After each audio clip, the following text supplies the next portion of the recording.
Yeah, hey Bobby. Kind of an open-ended question here. Obviously, they put up over 40 points. From your perspective, what went wrong yesterday on the defensive side of the ball that kind of let things snowball the way that they did? Yeah, I think it's a lot of things, right? I mean, we showed everybody the way to give up what we gave up.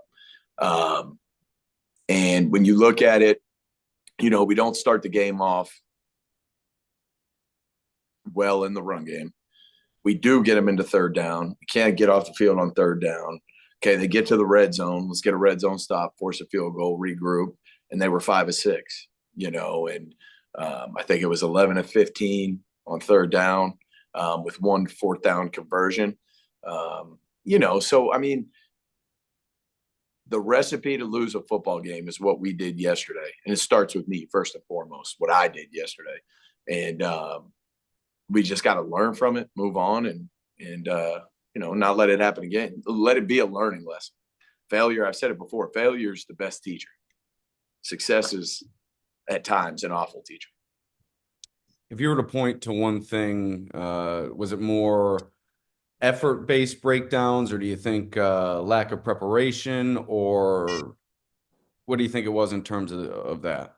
Yeah, it's a great question. So to me, when you look at it and you really watch the tape, and I used this word earlier today, it's a conglomeration, and I'm including myself, of people not doing their jobs at a high level. When you have that, when there's a lot of people not doing their jobs at a high level, you're not going to be on the same page. You're not going to be a unit. You're not going to be um, uh, a cohesive unit. And you know, we always talk about it starts individually with a high level of play, high level of expectation,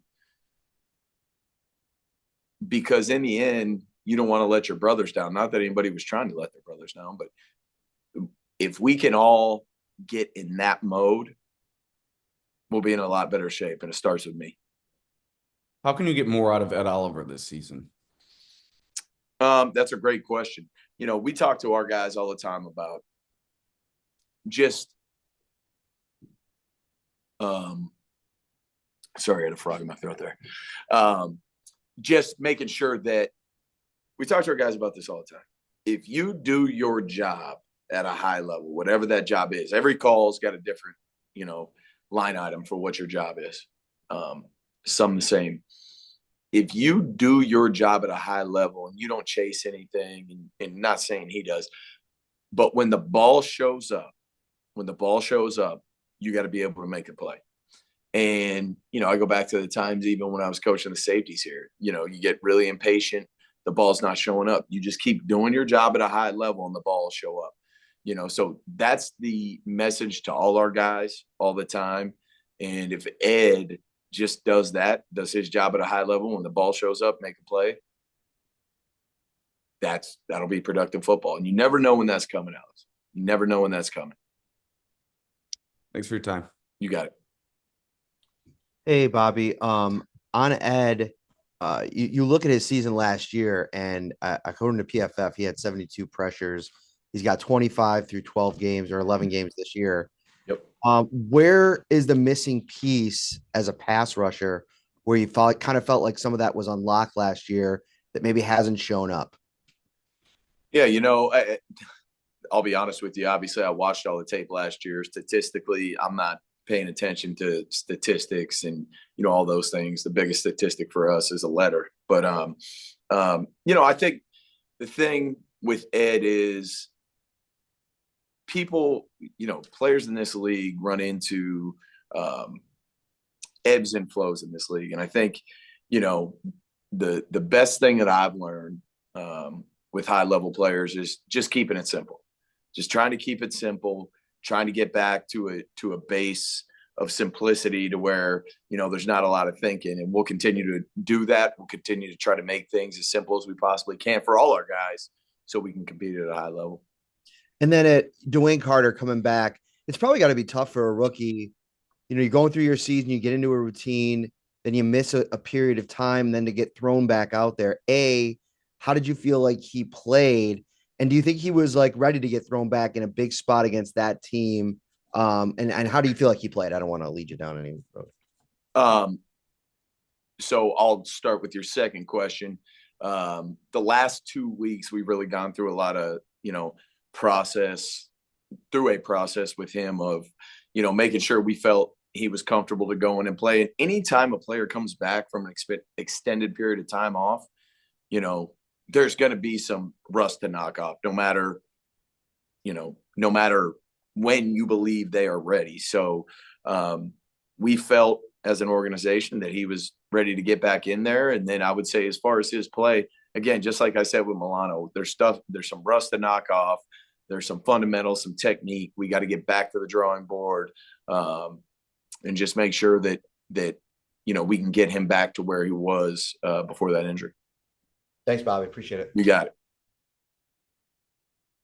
Hey, Bobby, there's a lot made yesterday about the lack of stats, kind of to your point about whether stats matter with quarterback hits and pressures and that kind of thing. And rewatching it, it's kind of the old, it's never as bad as it looks on film. It seemed like you guys did a better job than it felt like getting pressure. But to the point about talking about Ed Oliver, Greg Rousseau's been fantastic in pressure this year. How concerning is it that there hasn't been another option that's developed, whether someone else on the front four or maybe blitzes getting home? Not that it hasn't happened at all, but more consistent, another option getting pressure on the quarterback. Yeah, I think you said the word consistency, and we got to find that consistency both in availability and our level of play. And we're going to continue to do that. The guys are working hard. I mean, guys that are coming back from injury. We just talked about Dwayne, guys that miss time, all those type of things. And the bottom line is this: we got to get them in a one-dimensional game to do those things, if that makes sense. And that's our job. That's our job, is to get them in a one-dimensional game, and it starts with the run game. Got to be able to take the run game. And yesterday you saw the boot and play action game. So you got to be able, as a defense, to take that off them to earn the right to rush. To your credit, you haven't had many games like that this year, but as the guy who's now in the seat, as the coordinator, when there's a game like that, how different is the mental process today in the 24-hour rule in that period, getting past that and moving forward? Yeah. Now that it all falls on you for this side of the ball. That's right. So, I've been in this league, I don't even know, I think I'm 13 years. And the one thing I've learned is a consistent approach. And, the approach after every loss is, let's learn on why we got the results we got. And, I think, like I said before, that's a better teacher than anything.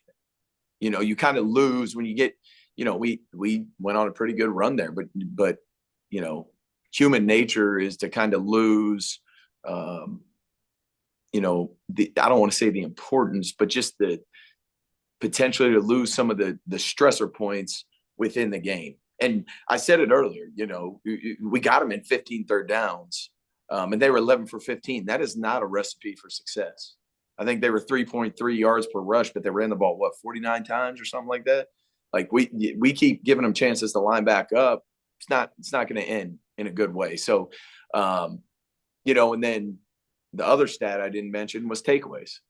So we line all those up. We take a look at it. We see where it's at. We make the improvements, and we move on, because this league isn't waiting for you.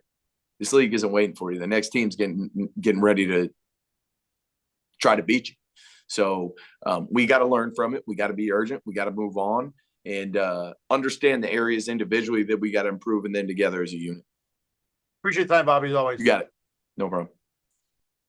Bobby, John Worrell with the AP. How are you, John? Good. Knowing how much pride and how much you've got invested in this unit and how much pride the unit has in playing up to its standard, how much do you think, what is your expectation is in regards to response, coming off something like that? Don't flinch.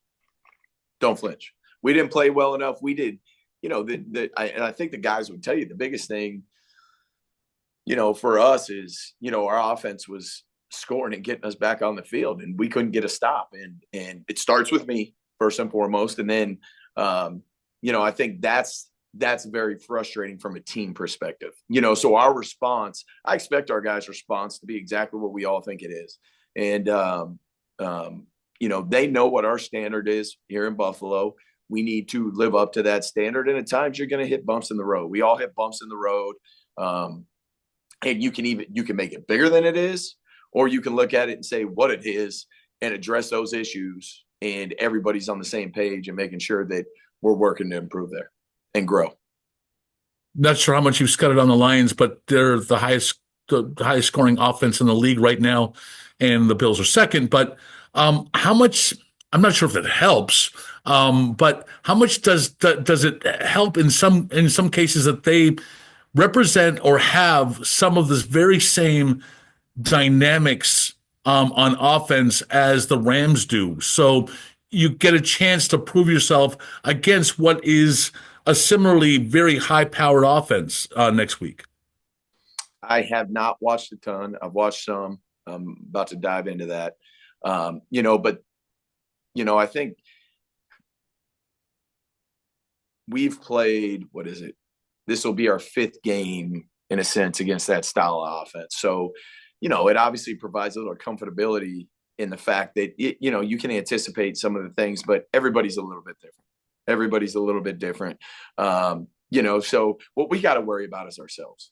We got to worry about ourselves and have a high awareness of who we're going against, how they like to play, how they like to attack. And we got to worry about our jobs, because that's what we've got to do a great job of, is our jobs. And we got to compete at a high level. Good. Thanks, Bobby. You got it. Hey, Bobby, I know you said you're just diving into Lions stuff, but Jahmyr Gibbs and David Montgomery are just known for being really talented running backs, putting them together on the field at the same time and at different points throughout the game. How do you, as a rushing defense, get ready to prepare for going up against a two-headed attack at running back? Yeah, I think when it comes down to it, we just got to get back to our basics, get back to our fundamentals, what our jobs are within each defense. And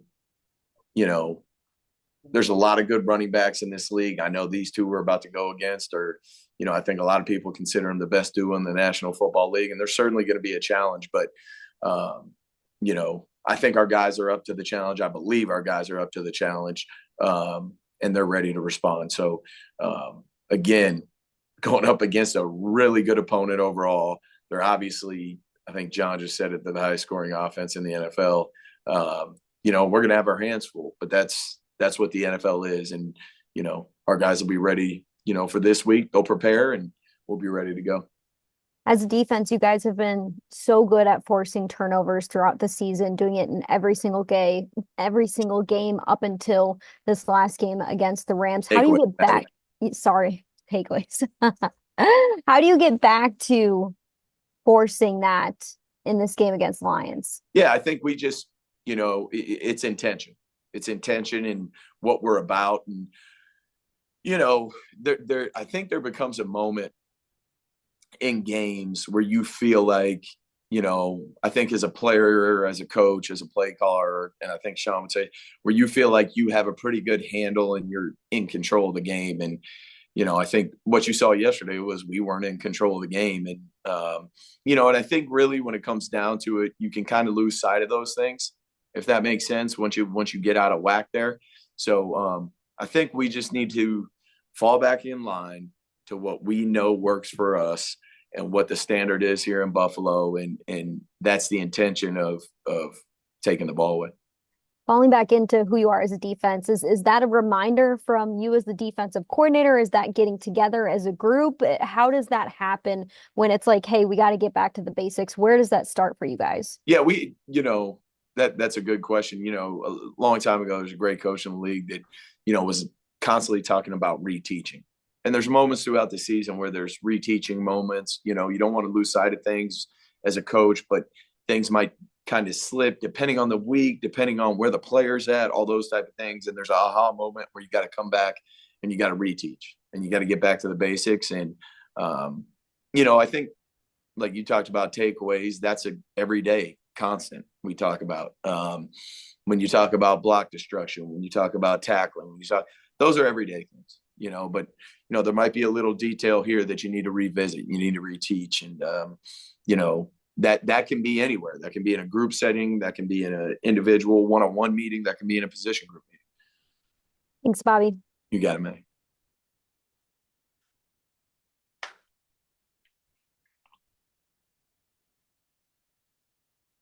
George, you have to unmute. Good afternoon, Coach. George Redney, Challenger Community News. How are you doing today? Good. How are you, George? Great. I was just wondering a couple questions.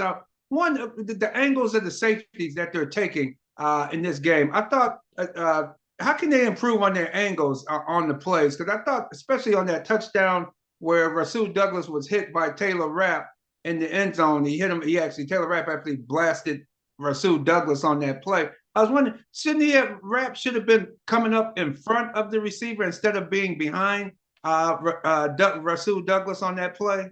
Yeah, he definitely could have taken a better angle, and it starts with his eyes. You got to know where you're going, and it starts with your eyes. Okay, but meaning you got to look and see it and then go to it? That's right. Yeah, he seems to be having a lot of, it seems like he just goes and, man, just bam, just hits everybody. Yeah, Taylor's doing a great job for us. Obviously, every player has plays they want back, so he's tackling really well right now. And if it wasn't for Taylor Rapp, getting ball carriers down in the open field yesterday, we could have been in worse shape. All right. And last question on running, what was it with the blocking scheme of the Rams that seemed to cause so much trouble where they were able to move our defensive line off the ball and open up holes for the running backs? Looked like they were really running there earlier in the game. What causes that type of situation? Is it gap integrity or something? Yeah, to us, George, it's more about us and how we're attacking the run game, not only from the defensive line, but to the second level of our defense and the third level. So, it's all tied in together. It's all tied in together, and we've got to do a better job. And, the guys know that, and, they'll continue to work this week on doing a better job. All right. Thank you for your time and good luck this week. Thanks, George. Hey, Coach, thank you for taking the time to chat with us. Appreciate it. I just wanted to ask you about Christian. Just, he had a couple bright spots in yesterday's overall tough team performance defensively, but just where he is now and, knowing the expectations were so high with him, but the evolution of his game to being where it is now, just what has impressed you the most and where do you kind of assess where Christian is right now? Yeah, I think people lose sight of, the intelligence of a football player at this level and how much that comes into things. And, I would say his football IQ is extremely, extremely high. And the second thing I'd say is, his work ethic. His work ethic, he wants to be great. He works in that manner. He's always wanted to do extra, and he's a joy to coach. And then just one last one for me, Bobby. Just this week, I know you haven't gotten to practice yet. You're just diving into the film for Detroit, but what does the proper response from your guys on defense look like? If you can envision what that looks like to kind of put last game kind of in the rearview mirror and turn their attention to the bigger goals you guys have for this season. Yeah, I think when you look at, the response and what we're looking for, it's really, and this is, call this response that I'm about to give you, whatever you want, but our guys know what it looks like.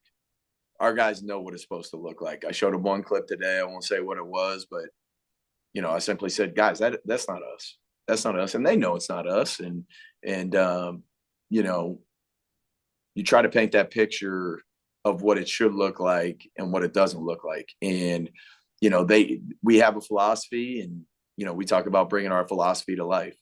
And that's the expectation.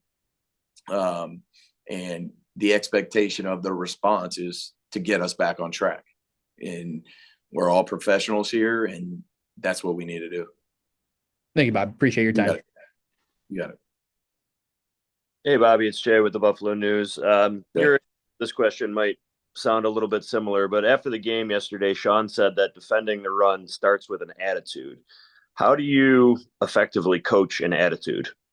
We talk about it every day, Jay. We talk about when attitude is part of your mindset, right? You go into a game with a mindset, and part of our job as coaches, and also part of the player's job, is to make sure your mindset is where it needs to be. And, what Sean's talking about is part of that mindset. And, you know, in any sport, it's an attitude you won't be denied, you know, and the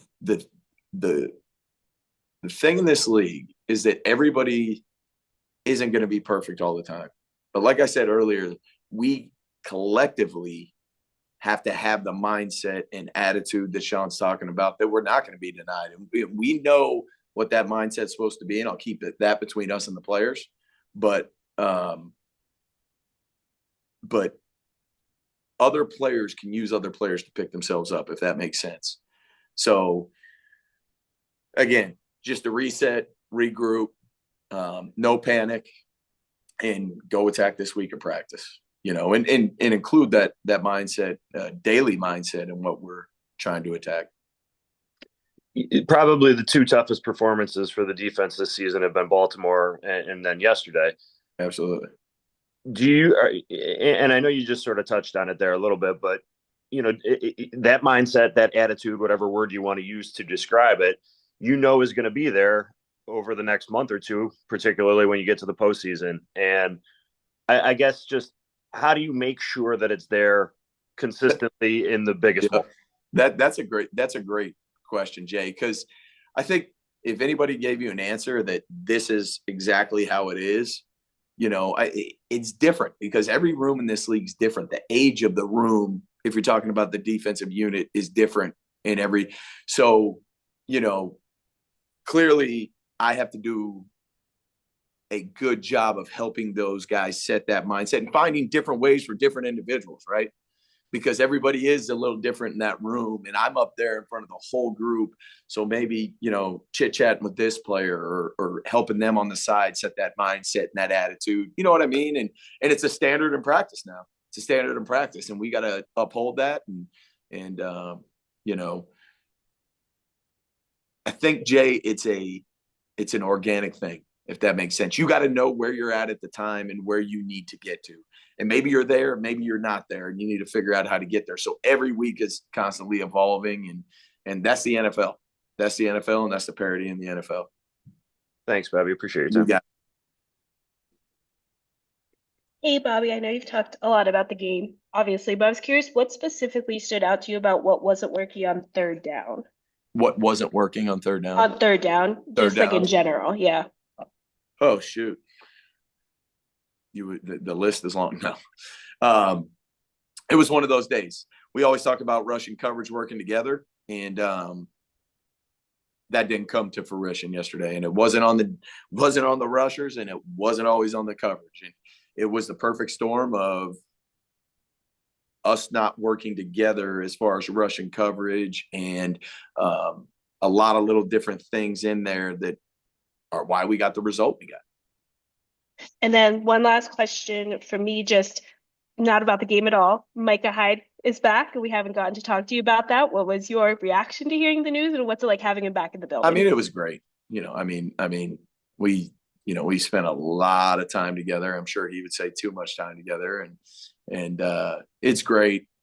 You know, I'm sure he'll forever go down as one of the great Bills, and, you know, really helped turn this thing around when we first got here. And it's a huge part of the history of this organization, and it's great to have him back. He's a great person. We love his family, you know, and he's definitely an asset to this organization. Thank you. You got it.